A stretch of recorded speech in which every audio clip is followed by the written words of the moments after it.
अस्सलाम वालेकुम नाज़रीन, क्यू टीवी में बलीकार इमदाद पिताफ़ी मिसण वॾी पोतो मांझादे में शिरकत कई प्रेस क्लब के सहाफ़िन खे अजर को पुण पारायूं ऐं प्रेस क्लब ते मीडिया सां ॻाल्हाईंदे इमदाद पिताफ़ी कुछ सवालनि जा जवाब हिन तरह ॾिना। अचो त ॾिसूं।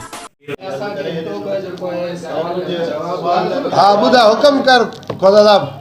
हुकुम इहो आहे मिसण जेको शहर आहे मुसलसल जेको आहे नज़रअंदाज़ रहियो आहे, ठीकु आहे न साईं। ऐं उन सां गॾोगॾु मिसण शहर जेको आहे तक़रीबन गटरनि जे घेरे में हूंदो आहे, ठीकु आहे। हिते यूसी जो जेको शहर आहे तालुके जो हक़ थो रखे ऐं हिन शहर खे तक़रीबन भंगी बि कोन्हे मिलियल।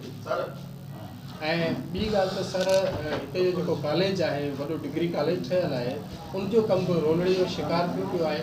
ऐं मुसलसल हिते जा माण्हू जेके आहिनि एहतिजाज तौरु हिते पंहिंजो रिकॉर्ड एहतिजाज कराईंदा आहिनि। उन सां गॾोगॾु पंहिंजा हर मसइला खणी हिते ईंदा आहिनि।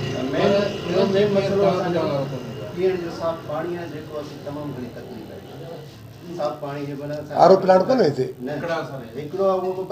हले थो हले थो पर हे हिकड़ा सा दूजे दी हे जरूर चलो चलो ठीक है शहर वदा है हाणे हाणे ॻाल्हायूं था डीसी साहब सां।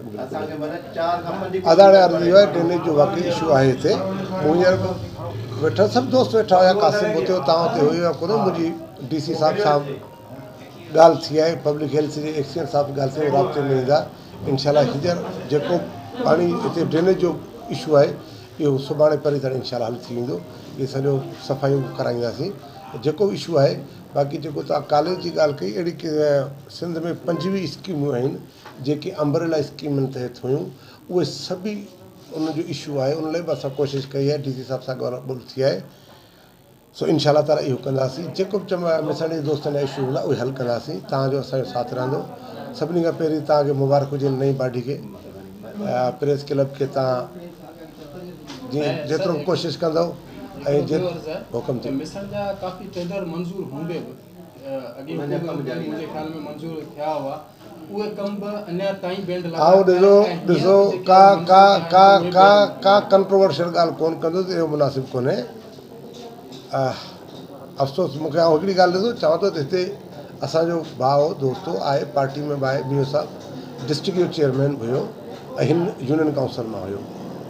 सो बहरहाल हुन ॿ कमु कया हूंदा, कोशिशि कंदासीं असीं अञा उनखे वधीक शयूं कयूं त बिल्कुलु कंदासीं, को मसइलो कोन्हे। मिसण असांजो घर आहे, मिसण पीपुल्स पार्टी जो बि क़िलो आहे, मिसण असांजो घर बि आहे। ऐं मिसण जा माण्हू हमेशह पाकिस्तान पीपुल्स पार्टी खे उन्हनि खटरायो आहे।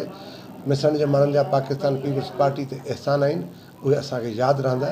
ऐं जेको बि असांखां थींदो इहो वाइदो आहे तव्हांजी नई गाॾी सां असीं तव्हांजे लाइ कमु कंदासीं। हाजी मुख़्तियार साहब जी वॾी महिरबानी जो हीअ महफ़िल मचाई असांखे।